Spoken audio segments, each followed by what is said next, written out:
Halo teman-teman, assalamualaikum warahmatullahi wabarakatuh. Jumpa dan kembali lagi dengan saya channel Evan Alzaid. Baiklah teman-teman, di konten kali ini saya menjawab pertanyaan. Ada dua pertanyaan di komentar, yaitu soal pengajuan pinjamannya itu sudah di ACC, sudah tanda tangan, sudah akad kredit, tapi tidak kunjung cair ke rekening. Nah, itu penyebabnya itu apa? Katanya orang bank tersebut mengatakan kepada pihak debiturnya itu alasannya sistem.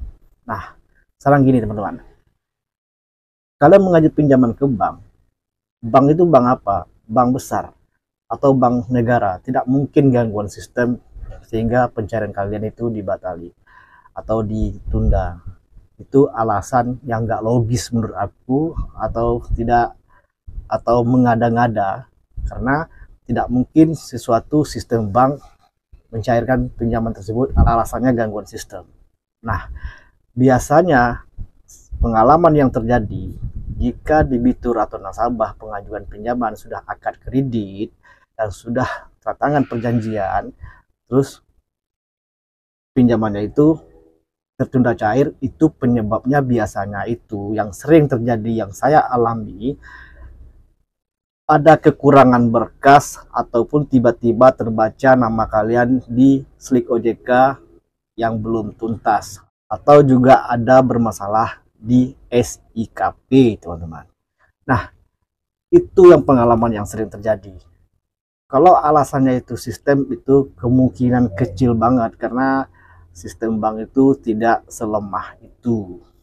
Jadi kalian tanyakan lagi, jika kalian mengalami hal yang serupa, pinjaman kalian itu belum cair atau ditunda cairnya alasannya gangguan sistem, kalian jangan meyakini, jangan percaya dulu. Sebaiknya kalian tanyakan kembali kepada orang bank tersebut, apakah ada berkas saya yang kurang, ataukah nama kalian itu terbaca di slip OJK atau tersangkut di SIKP.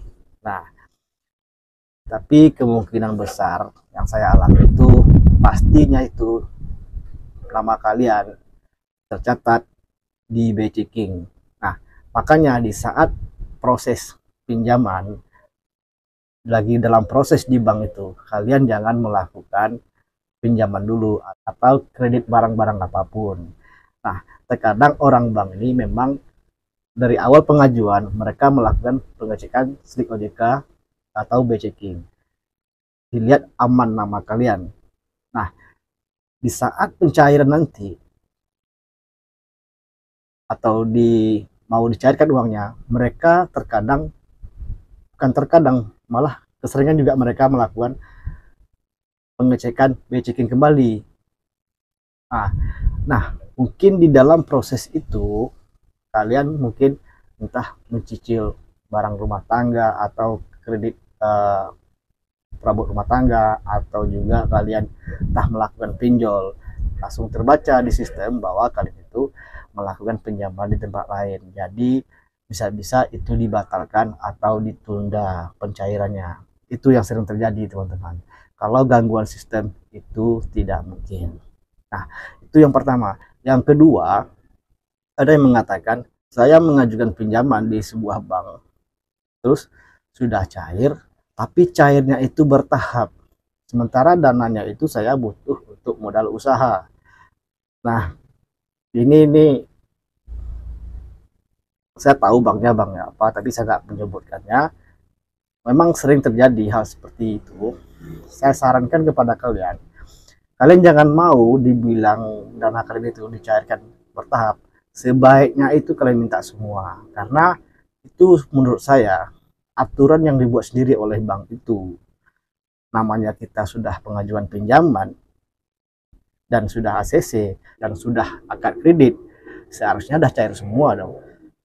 Kita butuh modal, butuh uang untuk menambah atau perkembangan usaha kita, malah ditahan separuhnya. Nah, ini saya ingatkan juga kepada orang banknya, udahlah untuk orang bank tersebut. Jika orang pengajuan pinjaman itu, udahlah kasih saja semuanya pinjaman itu, karena mereka butuh untuk mengembangkan usaha mereka. Nggak usah ditahan-tahan lah. Itu kebijakan yang dibuat sendiri. Dari sekian satu orang kalian tahan dananya dikali jutaan orang sudah berapa uang yang hendak di rekening bank tersebut, berapa keuntungan kalian buat banknya. Nah, itu menurut saya itu yang dibuat-buat oleh bank itu sendiri. Kalian seharusnya protes, bisa komplain ke bank tersebut, karena tidak ada, menurut saya, namanya kita mengajukan pinjaman itu seharusnya itu dana itu diserahkan kepada peminjam karena dana itu dibutuhkan. Dihangsur separuh-separuh atau 2 kali angsur atau dikasih ke debiturnya, otomatis nanti mereka untuk mengembangkan usahanya nggak cukup, tiba-tiba nanti mereka macet ya, dan debitur juga yang kena. Nah, sebaiknya buat kalian, jika kalian mengalami hal serupa, kalian protes ke bank tersebut, minta cairkan dananya semua, karena kalian pasti butuh untuk modal usaha untuk mengembangkan usaha kalian. Kecuali bank itu memblokir 1 kali angsuran, itu memang semua bank, jika ada debitur mengajukan pinjaman di saat pencairan, itu pasti orang bank melakukan pemblokiran, itu pun minta persetujuan kepada debitur bahwa melakukan blokir angsuran 1 kali angsuran. Nah, itu juga digunakan untuk jaga-jaga di saat kalian nanti mengalami kesulitan keuangan, bisa digunakan dana blokiran tersebut. Nah, tapi kalau hanya dihangsur separuh dulu pencairannya, itu kan lumayan besar. Nah, itu menurut saya nggak tepat. Kalian bisa protes kepada orang bank tersebut dan minta dicarikan semuanya. Nah, baiklah teman-teman, cuma itu saja yang bisa saya sampaikan di konten kali ini. Semoga bermanfaat. Jika bermanfaat, jangan lupa kalian selalu dukung channel saya ini dengan memberikan like dan subscribe-nya, dan diaktifkan juga lonceng notifikasinya. Dan bila perlu kalian share kepada teman-teman kita yang lain biar kita saling berbagi informasi. Baiklah teman-teman, sampai jumpa di konten saya selanjutnya. Terima kasih. Wassalamualaikum warahmatullahi wabarakatuh. Bye-bye.